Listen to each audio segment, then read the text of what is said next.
Okay, let's get really stupid. Let's say that I have been working exclusively on my guard for forever, right? My guard is way better than my takedowns. My guard is way better than my guard passing. All I've been working on since blue to black, or whatever I am, is just guard. What am I going to do? I'm going to pull guard. I'm going to bring my favorite girl to the dance. You know what I mean? I'm going to do what I have trained myself to do. And let's just say the exact same thing is true of him, even though we're both more throwers. You know what I mean? Because he's a bigger guy, I did some judo, whatever. He and I are more throwers. Let's just say, pretend, imagination, that we're both little, wiry dudes, you know? And oh, and by the way, when should you pull guard? You tell me, if you are sometimes, people who are the shape of a tomato sometimes say to me, man, my guard's terrible. Why? And I say to them, because you're the shape of a tomato.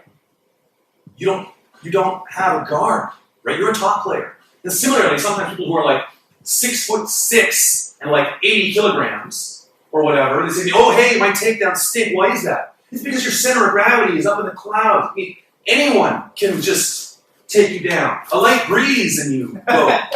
You know what I mean? So, like, if you're tall and skinny, maybe you should pull guard. If you're this big and you weigh as much as a dump truck, maybe you shouldn't pull guard.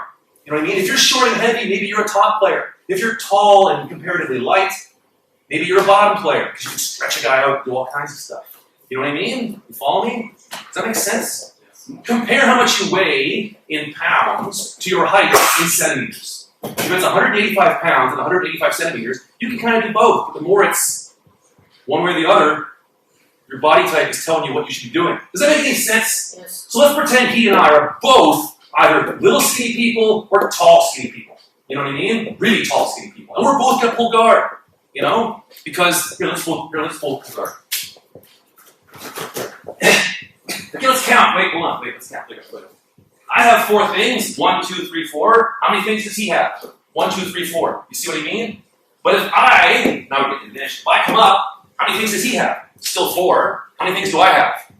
2. My feet are now doing other things. You see what I mean? This is sort of I don't want to call it the logic, because it kind of doesn't make any sense, but you know what I mean? And we're not hitting each other. Obviously, in the UFC, the top guy, or in a real fight, the top guy has, what the hell am I talking about? Here, let's stand up. So how do people stand when it is puller versus puller? They stand like this. You see what I mean? Because now I can lift my feet independently. Let me ask you a question. If he's standing like that, can I pull a good close guard on him? No! Look, he's totally protecting his torso. You're standing up. If he was just doing this, I could do a jumping guard on him, whatever. Right? Go like this again. From here. Okay, so I can't pull a close guard. What happens if I try and pull a half guard? If I try to pull a half guard, he's just going to lift his foot, because we can each lift our feet. You see what I mean? So if I try and pull a half guard on that, he's just going to lift it and maybe put his knee on my belly. Here I come. I'm going to pull a half guard, he lifts his foot and puts it on my belly. See? Right? Little people that practice this are really good at it. You know? The giant blue belt, maybe not so much. You know what I mean? Here, let me do it to you. Right? Pull the half guard on this leg. See? Because you can lift it. When you stand like this, you can lift it. Right? So we can't pull, remember I was talking earlier about the purchase, the bite? Getting your opponent? I can't pull close guard. I can't pull half guard. What can I pull? Open guard. Right? So that's when we see this. We were both standing like this. Right? We whatever, we bump this and, give each other a hug or whatever. Kisses on the cheeks, And then we both sit down. Here we are. Sit.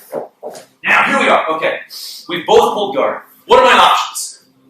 The first person to come up will get an advantage, okay? But the first person up gets an advantage, and now I'm in his wheelhouse. He's been working on this exclusively for a long time. So even though I have an advantage, there's an excellent chance I'm going to get swept. Because the body weight to leg strength ratio is, especially for little guys, generally this guy will get his 2 for a sweep. Something will happen. He'll turn him over, and oh, Jesus! You know what I mean? So do you want an advantage, but you're in his circle of power? Maybe not. Okay? Let's see. So we both pulled guard. So I can come up and get an advantage. Even though you get an advantage, you're in his circle of power, his wheelhouse of pain, maybe he sweeps you because this is all he's been doing. You know what I mean? Second thing is footlock.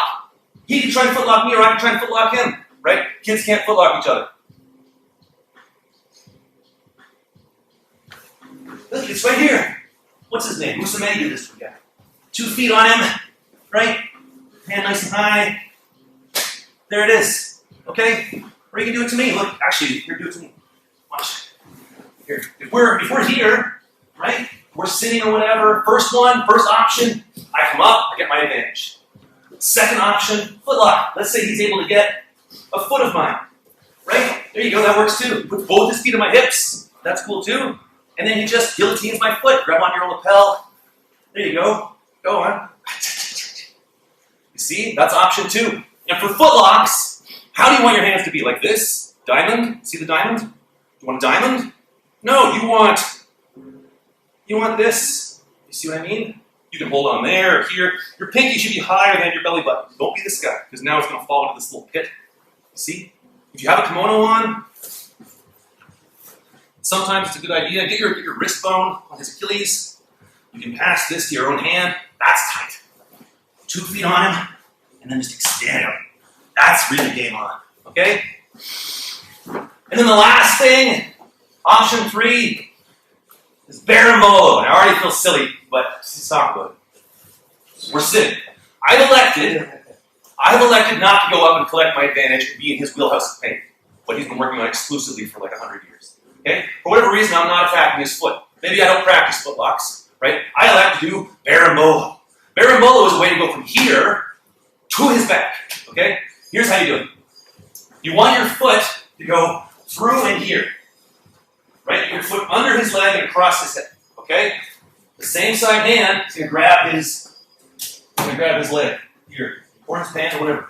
This hand is going to grab his belt here. And you go upside down. Then from here, you use this leg to push him away. Then you are behind. That was the world's worst berimbolo, but that's the idea. Okay, let me try it one more time and injure my neck on camera. He's sitting, you get kind of a De La Riva thing going on. Here, you get this hand under here. This grabs his belt. You turn right upside down. You kick him away from you. And this leg here can come in here if you want. Right, but my way is here. You can even grab his far leg here.